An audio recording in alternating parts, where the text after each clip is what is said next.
नमस्कार साथियों, हमारे चैनल में आपका बहुत बहुत स्वागत है। आज प्यार सिर्फ जुनून था का एपिसोड लास्ट एपिसोड है। एपिसोड 5 इसमें बने हैं। इसके सारे एपिसोड मैंने अपने चैनल पर पहले से ही अपलोड कर रखे हैं। आप लोगों को चाहिए तो आप हमारे चैनल में जा कर के देख सकते हैं। इस एपिसोड 5 है और ये इसका लास्ट एपिसोड है। इसमें सारी समरी दी गई हुई है कि क्या लास्ट में होता है। धनंजय और रिया के प्यार का कैसे अंत होता है, उन सारी चीज़ों को दिया है। चलिए हम अब एपिसोड 5 की कहानी आपको सुनाते हैं। धनंजय रिया से कहता है, नौकरी पर जाने की कोई ज़रूरत नहीं है, मैं जा रहा हूँ, तुम घर का ध्यान रखो। रिया को समझ नहीं आ रहा था कि धनंजय ऐसा क्यों कह रहा है। वह सोचती है, मैं धनंजय की कंपनी में एक एम्प्लॉय हूँ और यह मुझे काम पर जाने के लिए कैसे मना कर सकता है। जरूर मैं इसके घर में रहती हूँ, लेकिन इसकी बीवी नहीं हूँ, और बीवी पर इस तरह से हुक्म चला सकते हो, मुझ पर नहीं। लेकिन रिया कुछ कहती इससे पहले ही धनंजय बैग और फाइल उठा के गाड़ी की चाबी उठाकर तुरंत वहाँ से गाड़ी निकालता है और गाड़ी में बैठकर वहाँ से चला जाता है। धनंजय का ऐसा व्यवहार देखकर रिया बहुत ज़्यादा परेशान हो जाती है। उसे समझ में नहीं आता है कि धनंजय उसके साथ ऐसा व्यवहार क्यों कर रहा है, क्योंकि कभी भी उसने ऐसी बात नहीं कही थी कि आज रिया पर ऐसी बात कर रहा है जैसे मैं उसकी दोस्त नहीं, उसकी बीवी हूँ और मैं काम के लिए क्यों नहीं जाऊँगी, क्योंकि मैं तो उसकी कंपनी में एक एम्प्लॉय हूँ और वह तो ऐसे बात कर रहा है जैसे मैं उसकी बीवी हूँ। रिया को कुछ समझ नहीं आ रहा था, मन ही मन बड़बड़ाए जा रही थी। तब तक रसोई से कुछ जलने की महक आती है। जैसे ही रिया रसोई के में जाकर देखती है तो दूध जलने की महक आ रही थी।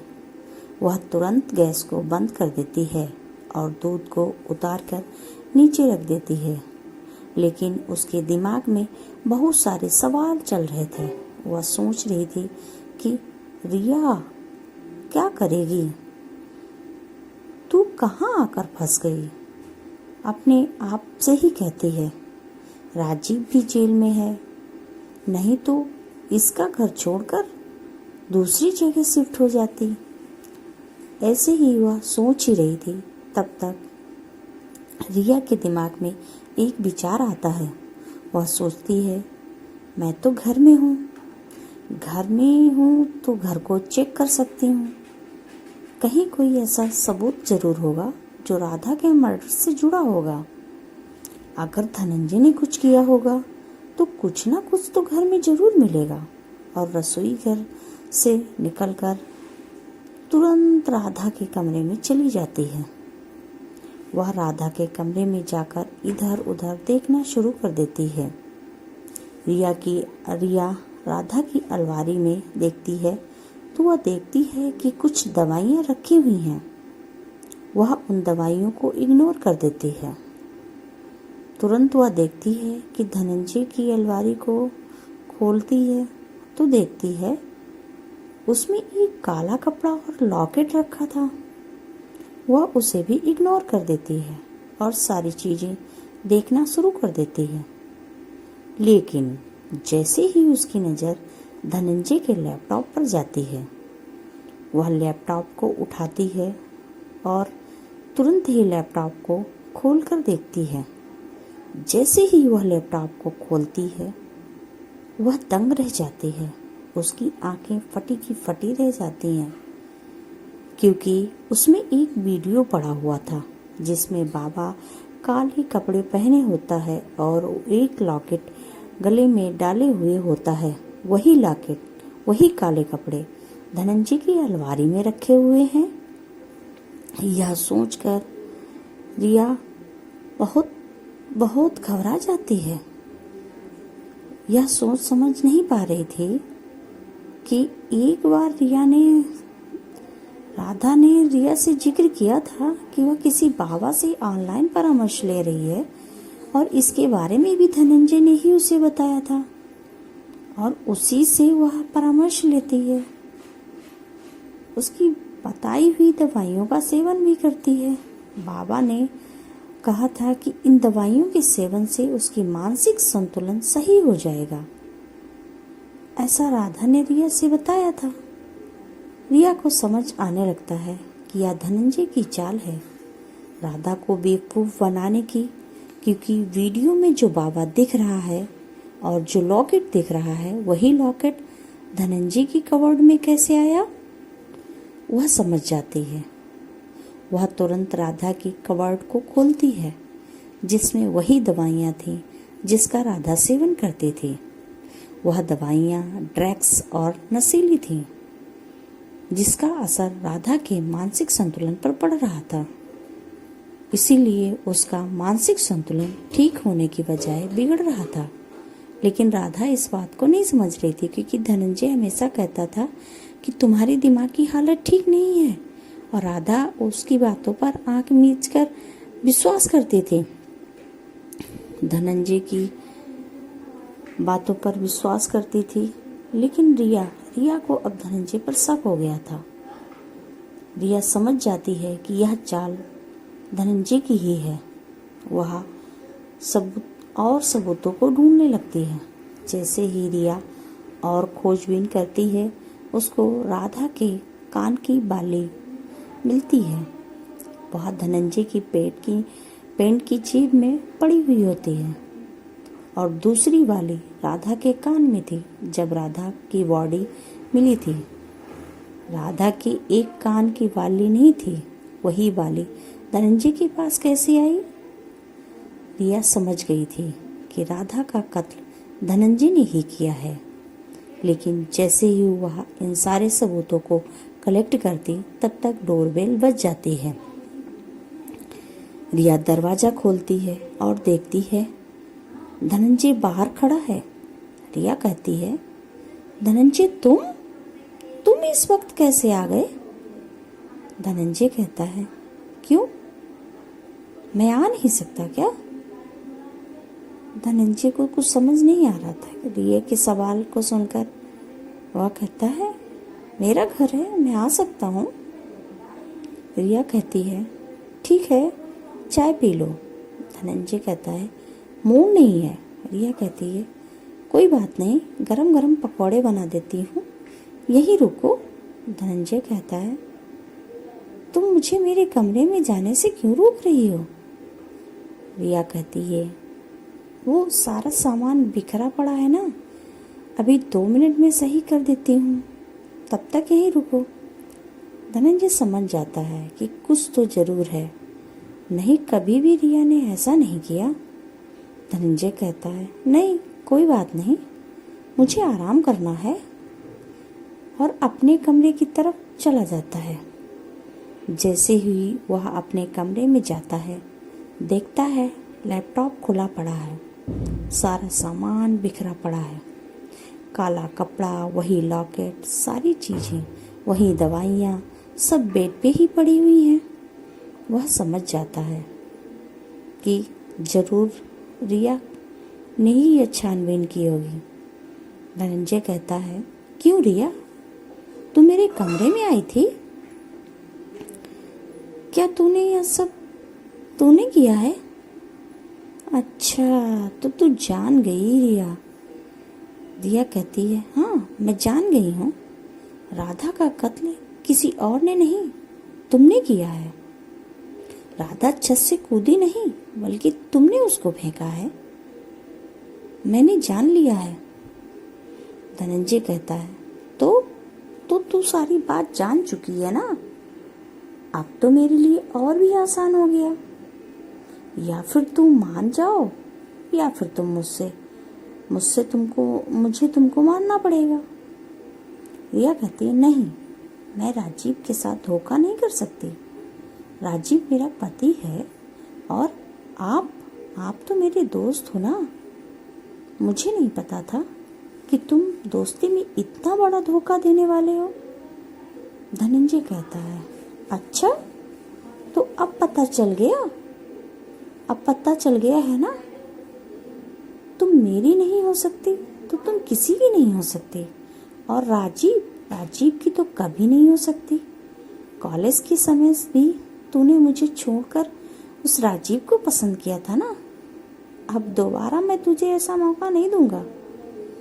रिया कहती है, नहीं, मुझे छोड़ दीजिए। रिया को समझ नहीं आ रहा था।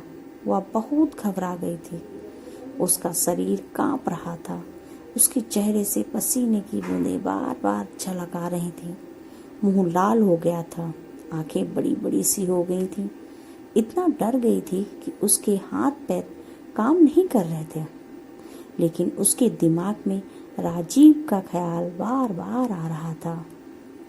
वह यही सोच रही थी कि काश यहाँ पर राजीव होता। लेकिन रिया के हाथ में उसका मोबाइल था। वह राजीव का नंबर डायल कर देती है। राजीव को रिंग जाती है। राजीव फ़ोन उठा लेता है, लेकिन रिया उससे बात नहीं कर पाती है क्योंकि रिया और धनंजय की बातें चल रही होती हैं। वह सारी बातें राजीव सुन रहा होता है।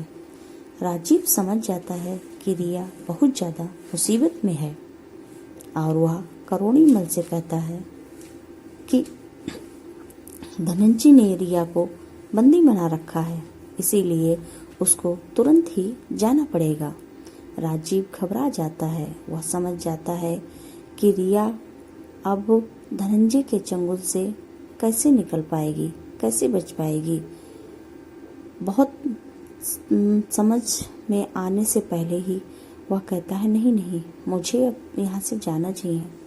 करोड़ी मल कहता है, ठीक है। करोड़ी मल पुलिस को फ़ोन कर देता है। पुलिस को भी पता चल जाता है क्योंकि वह आदमी जो ब्लैकमेल कर रहा था, जिसे धनंजय ने राजीव की आरडी पर सिम और मोबाइल दिया था, वह भी कबूल कर लेता है कि यह सारा प्लान धनंजय का ही था। उस आदमी के बयान के अनुसार पुलिस धनंजय को गिरफ्तार करने वाली ही थी। तब तक करोड़ी मल का फ़ोन पहुंच जाता है। पुलिस भी वहां से निकल पड़ती है। इधर करोड़ी मल और राजीव धनंजय के घर के लिए निकल पड़ते हैं। इधर रिया कमरे में धनंजय से बचने के लिए इधर उधर भागती है, लेकिन करती भी क्या, क्योंकि धनंजय ने मेन गेट को लॉक कर रखा था। धनंजय उसकी जान लेना चाहता था, लेकिन धनंजय सोच रहा था, अगर रिया मेरी नहीं हो सकती तो यह दोबारा राजीव की भी नहीं हो सकती। वह कहता है कि जो मेरा नहीं वह किसी का नहीं। रिया धनंजय के सामने गिड़गिड़ाती है, चिल्लाती है, कहती है, प्लीज मुझे छोड़ दीजिए, मुझे छोड़ दीजिए, मैंने तुम्हारा क्या बिगाड़ा है। राजीव मेरा पति है, तुम मेरे दोस्त हो। मुझे नहीं पता था कि तुम मुझे इतना प्यार करते हो, नहीं तो मैं राजीव के साथ कभी नहीं जाती। धनंजय कहता है, नहीं, तुमने मेरा कुछ नहीं बिगाड़ा। कहती हो तुमने मेरा कुछ नहीं बिगाड़ा, लेकिन मेरा तो सब कुछ बिगड़ गया ना। मेरी बीवी खत्म हो गई, मेरी प्रॉपर्टी चली जाएगी, मेरी कंपनी चली जाएगी। अगर तुम जिंदा रहोगी तो तुम पुलिस को बयान दोगी और पुलिस तुम्हारे बयानों के अनुसार मेरा पूरा प्लान चौपट हो जाएगा, मेरा कैरियर खराब हो जाएगा, मेरा सब कुछ चला गया। रिया, मैं तुम्हें बहुत प्यार करता हूँ, लेकिन क्या करूँ, मजबूरी में मुझे तुम्हें मारना पड़ेगा। धनंजय की बात सुनकर रिया बहुत डर जाती है, एकदम सहम जाती है। एकदम से वह दीवार से टकरा कर गिर जाती है। जैसे ही वह गिरती है, धनंजय उसको पकड़ लेता है, उसके बालों को पकड़कर इस तरह से झुका देता है, उसके हाथों को पीछे कर देता है। रिया उसके बस में हो जाती है। क्या करे, रोती रहती है, उसके आंसू बराबर निकल ही रहे थे। धनंजय कहता है, इतना खूबसूरत चेहरा, इतनी खूबसूरत बीवी, मेरी नहीं तो वह किसी की भी नहीं। और रिया, तुमको मुझ में क्या दिक्कत है? राजीव में ऐसा क्या देखा? उसके पास तो कुछ भी नहीं है, मेरे पास तो सब कुछ है। मेरे पास अभी भी तुम अगर मान जाओगी तो मैं तुम्हारे साथ ऐसा नहीं करूँगा। रिया कहती है, नहीं, तुम मेरे दोस्त हो, मैं तुमसे प्यार नहीं करती, मैं राजीव से प्यार करती हूँ। वह कहता है, ठीक है, तो तुम मेरी नहीं हो सकती तो तुम राजीव की भी नहीं हो सकती। वह रिया के गालों पर चाकू का निशान बना देता है। चाकू को लेकर के उसके गालों को खींच देता है। गालों से खून की बूंदें टप टप टप टप करके गिरने लगती हैं। जैसे ही वह चाकू को गले पे लगाता है, रिया रोने लगती है। कहती है, प्लीज मुझे माफ कर दीजिए। धनंजय कहता है, माफ एक सर पर ही कर सकते हैं, तुम्हें राजीव को छोड़ना पड़ेगा। रिया को कुछ समझ नहीं आ रहा था। तब तक डोरबेल बजती है। धनंजय चौंक जाता है। कहता है, इस समय कौन आया होगा, क्योंकि धनंजय को नहीं पता था कि राजीव की वेल हो चुकी है। धनंजय गेट को नहीं खोलता है। पुलिस समझ जाती है कि गेट नहीं खुलेगा, इसीलिए पुलिस खिड़की के द्वारा अंदर आ जाती है। वह धनंजय के हाथ में चाकू देखती है। तभी पुलिस जिस हाथ में धनंजय के चाकू होता है, उसी हाथ पर फायरिंग कर देती है, जिससे चाकू छूट जाता है और रिया एकदम से वहां से भाग खड़ी होती है। राजीव उसे पकड़ लेता है और कहता है, घबराओ नहीं, हम सब आ चुके हैं। धनंजय कहता है, नहीं, ऐसा नहीं हो सकता। रिया, तुम जिंदा नहीं रह सकते, तुम्हें मेरे साथ मरना पड़ेगा। उसे चाकू को अपने गले में लगा लेता है।